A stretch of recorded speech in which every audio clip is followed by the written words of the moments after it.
تو اس کا جو حتمی لیٹر تھا وہ منسٹری آف انٹیریئر کی طرف سے جاری ہونا تھا.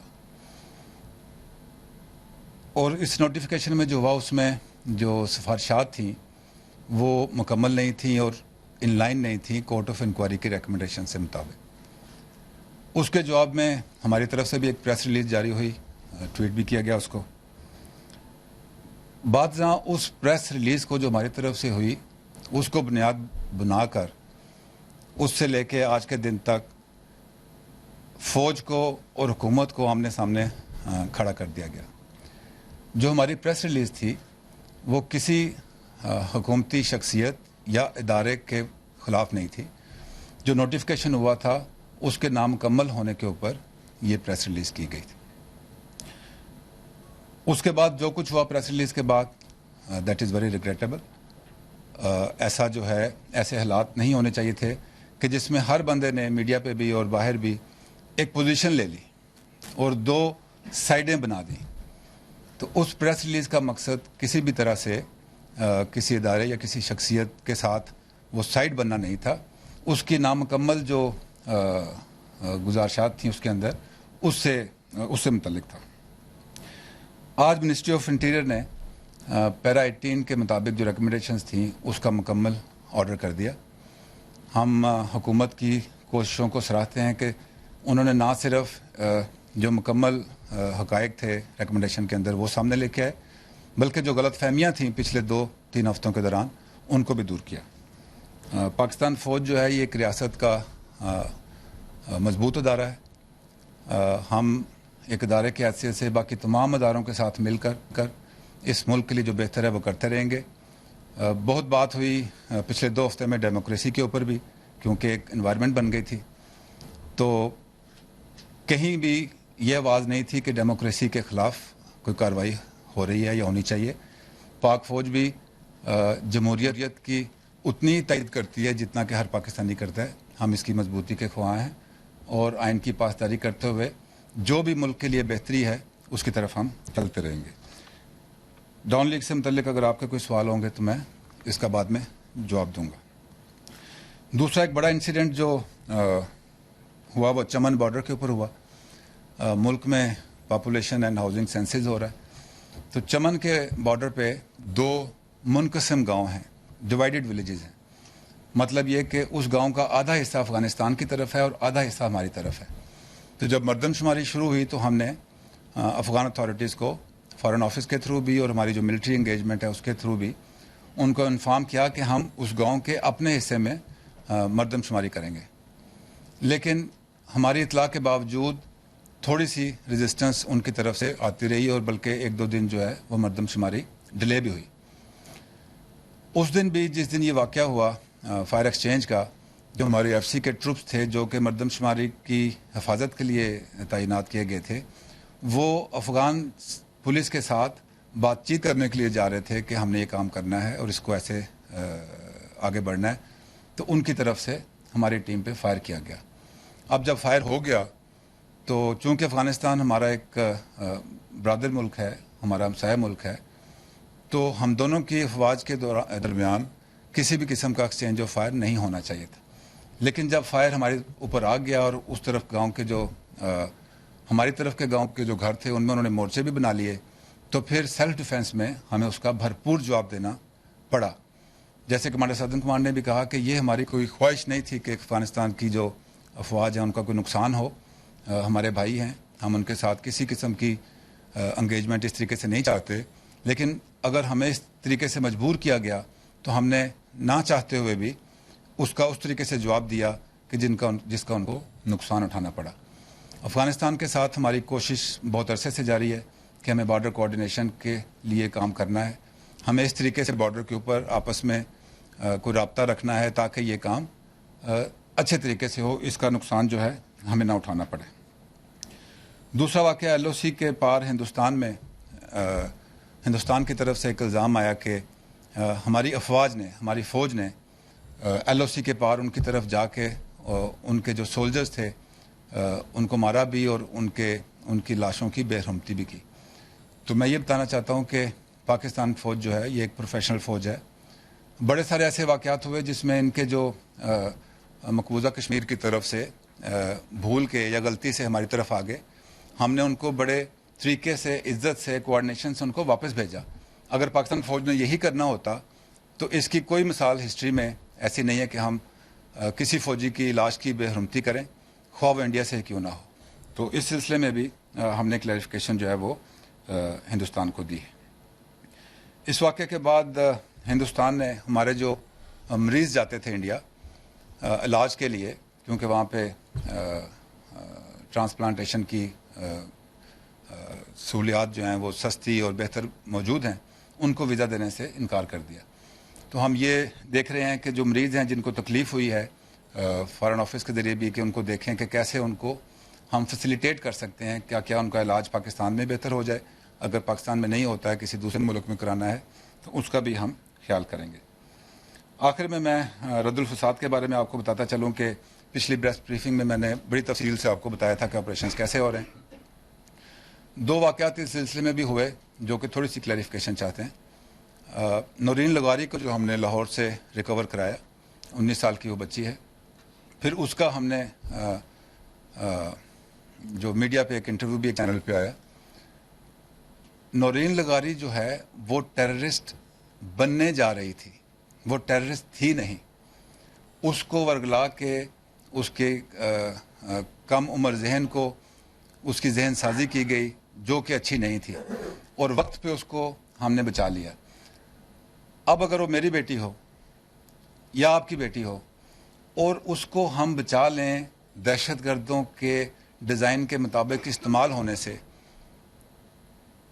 تو کیا اس کو ہم بالکل ایک دہشت گرد کی طرح سزا دیں, یا کہ ایک موقع دیں کہ وہ باہر جا کے جو باقی ہماری نوجوان نسل ہے اس کو بتا سکے کہ میں کیسے پھنسائی گئی تھی اور کیسے میں نے غلط استعمال کیا, والدین کو بھی احساس ہو, اداروں کو بھی احساس ہو, اور ہم ایک اپنے معاشرے میں اس کو کریکشن کے لیے استعمال کریں, نہ کہ ہم اس کو سزا دیں. یا اور بھی میں آپ کو یہ بتاؤں, سوات میں جب یہ ریڈیکلائزیشن ہو رہی تھی, ایکسٹریمزم ہو رہا تھا, تو وہاں کے جو کم عمر کے بچے تھے ان کو بھی طالبان نے اپنے پاس لے گئے تھے اور ان کی ذہن سازی کر دی تھی. ہم نے ان کے بہت سارے بچوں کو جو کہ بعد میں فارغ ہوئے اپنے پاس لیا. اگر ان سب کو ہم جیل بھیج دیں تو واپس آ کے وہ اچھے شہری بنیں گے یا پاکستان کے خلاف کام کریں گے. ہم نے ان کو ڈی ریڈیکلائزیشن سینٹر میں ڈالا, ان کی پازیٹیو ذہن سازی کی, پاکستانیت کا ان کو بتایا, اور آج 3-4 سال کا عرصہ بہت ساروں کو گزر گیا ہے, وہ ایک اچھے شہری ہیں. وہ اپنے والدین کے لیے روزی کما کے لاتے ہیں, اسکول جاتے ہیں, کالج جاتے ہیں, اور پاکستان کی طرف کنٹریبیوٹ کرتے ہیں. تو نورین کے لحاظ سے میں یہ کہنا چاہتا ہوں کہ ہمارے بچے اور بچیوں کو یہ بتانے کے لیے کہ کیا تھریٹ ہے ان کو, اس کا ذہن کیسے خراب ہوا, وہ بتانا جو ہے وہ ضروری تھا. جہاں تک احسان اللہ احسان کا تعلق ہے, احسان اللہ احسان کو جو پیش کیا گیا اس کا کنفیشن, اس کا مطلب یہ, اس کا مقصد یہ تھا کہ لوگوں کو یہ پتہ چلے کہ یہ کس طریقے سے ہمارے خلاف استعمال ہوتے رہے, انہوں نے کیا کیا کام خراب کیے, اور کیا قوتیں ہیں جو کہ ان کو استعمال کر رہی ہیں. اس کا مطلب یہ نہیں ہے کہ اس کو ہیرو بنا کے پیش کیا جا رہا ہے. جو بھی لا آف دی کنٹری ہے وہ اس کے اوپر لاگو ہوگا, اور اس کے ساتھ جو بھی قانون فیصلہ کرے گا اس کے مطابق اس کو آگے لے کے چلا جائے گا. Thank you very much. If you have any question. Okay.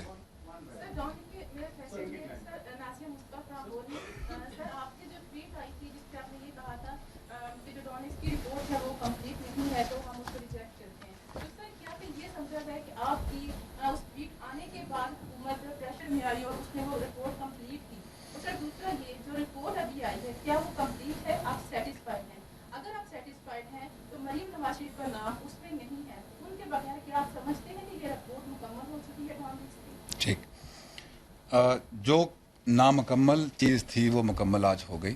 Ministry of interior نے اس کے اوپر نوٹیفیکیشن جاری کر دیا. پیرا 18 جو ہے مکمل اس کے اندر آ گیا. اب ایک انکوائری بورڈ بیٹھا, اس میں ممبر تھے, انہوں نے ایک انکوائری کی اور اس کی سفارشات پرائم منسٹر کو بھجوا دی. اس میں اگر یہ 4 نام 5 نام تھے تو وہ اس کے اندر آ گئے. انکوائری بورڈ میں جو بھی ریکمنڈیشنز تھیں اس کے مطابق وہ حل ہو گئی. کسی کی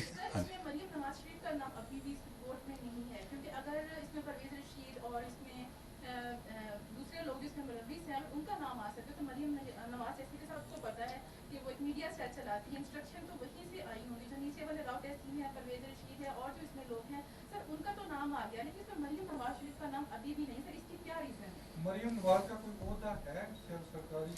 یہ جو آپ سوال پوچھ رہے ہیں, پہلے میں ادھر جواب دے دوں. کورٹ نے ایک انکوائری کی, اس انکوائری میں جو بھی ذمہ دار تھے اس کے نام دے دیے. ان ذمہ داران کی جو تفصیل تھی وہ پرائم منسٹر آفس میں چلے گئی انکوائری, اور انہوں نے اس کے اوپر اپنے آرڈر دے دیے. اب یہ کہنا کہ اس میں یہ نام نہیں ہے, یہ نہیں تھا, انکوائری بورڈ نے اپنا کام بڑا سوچ سمجھ کے مکمل کر کے دیا, اور جو اس کے مطابق سفارشات تھیں اس کے اوپر عمل ہو گیا. آپ کا کیا سوال تھا؟ سر میرا یہ سوال یہ ہے کہ جیسے میں نے کہا کہ مریم عہدہ کیا ہے ان کا؟ ہاں جی, عہدہ ہی آپ سرکاری, کیا اس میں وہ انوالو تھی؟ اگر ان کا سرکاری عہدہ نہیں تھا وہ کیسے انوالو؟ یہ مجھ سے پوچھ رہے ہیں کہ ان سے پوچھ رہے ہیں؟ میں آپ کو وہ تمام عہدے بتا سکتا ہوں جو فوج کے اندر ہیں. میں افواج پاکستان کا اسپوکس پرسن ہوں, میں تو کسی کا عہدہ نہیں بتا سکتا. جی آپ یہ سمجھتے ہیں کہ جو معاملہ ہے اب یہاں پہ کلوز ہو گیا, یا اس کی ریکمنڈیشن کی بنیاد پہ آپ آرمی ایکٹ یا پاکستان سیکرٹ ایکٹ کے تحت اس معاملے کو فوج فردر لے کر چلے گی؟ ٹھیک. ایسے میں ایڈ کروں جی, جو کور کمانڈرز کانفرنس ہوئی تھی جنرل رحیل کی صدارت میں, اس میں اس خبر کو قومی سلامتی کے منافی ٹھیک قرار دیا گیا. ٹھیک. تو کیا یہ ایکشن لیا گیا ہے؟ کیا آپ سمجھتے ہیں کہ جو قومی سلامتی کے خلاف مرتکب ہوئے شخصیات, یہ ایکشن کافی ہے؟ دیکھیں, انکوائری بورڈ نے ایک سفارشات مرتب کی, وہ پیرا 18 ہے. اس سے پہلے جو پیراگراف ہیں اس میں یہ تمام بات چیت جو ہے, جو فائنل اتھارٹی تھی پرائم منسٹر آف پاکستان, ان کو بھیجا گیا. انہوں نے وہ سب دیکھ کے ایک آرڈر دیا, اور جب فائنل اتھارٹی پرائم منسٹر ہیں تو انہوں نے جو آرڈر دیا وہ مکمل اور اس کے اوپر عمل ہونا چاہیے. جی جی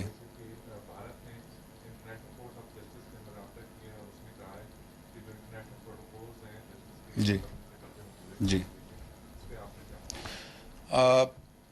کلبھوشن کو ہم نے military court field general court marshal K through سزا سنائی ہے. اس کا پروسیس ود ان ملٹری ابھی جاری ہے. انڈیا نے ریکویسٹ کی ہے انٹرنیشنل کورٹ آف جسٹس سے. اس سلسلے میں جو تفصیل ہے وہ آپ کو فارن آفس خود سے بیان کریں گے, لیکن ہمارا جو پروسیس ہے وہ پراپر قانون کے دائرہ کار کے اندر رہ کے ثبوت کی بنیاد پر یہ ڈیسیژن لیا گیا ہے, اور ملٹری کورٹ کے ڈیسیژن کا ابھی ملٹری کے اندر جو پروسیس ہے وہ جاری ہے. ایسی کوئی ریکویسٹ اگر انٹرنیشنل کورٹ آف جسٹس کی طرف سے حکومت پاکستان کو آتی ہے تو فارن آفس اس کے اوپر آپ سے مزید شیئر کرے گا. جی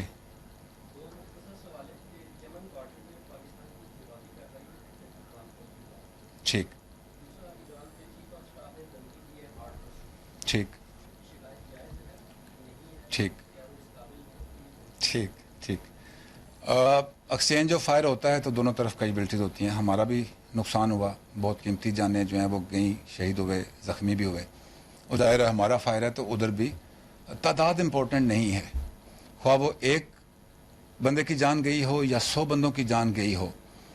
ایک دو ہمسایہ ممالک جن کے تعلقات آپس میں اچھے ہیں, اچھے ہونے چاہیے اور اچھے ہوں گے انشاءاللہ, اس میں فگرز کی کوئی امپورٹنس نہیں ہے. یہ واقعہ نہیں ہونا چاہیے تھا, ہماری آپس میں کوآرڈینیشن بہتر ہونی چاہیے تھی. اسی لیے ہم افغانستان سے کہہ رہے ہیں کہ ہمارے ساتھ بارڈر کوآرڈینیشن کے لیے ہمیں آگے بڑھنا ہے. تو فگرز کی جی مانا ٹھیک ٹھیک. ایران جو ہے جی جی کیا انہوں نے کوئی لسٹ فراہم کیا کہ یہ لوگ ٹیررسٹ جو ہیں وہ ایران کے اندر آ کے کاروائیاں کرنے کے خلاف کارروائی کی جائے؟ ٹھیک. مجھے بھول جائیں گے سوال سر. اوکے ایڈ جی please.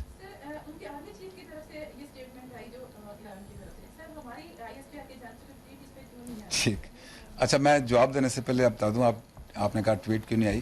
Tweet is a means of communication and the fastest mean of communication in today's age.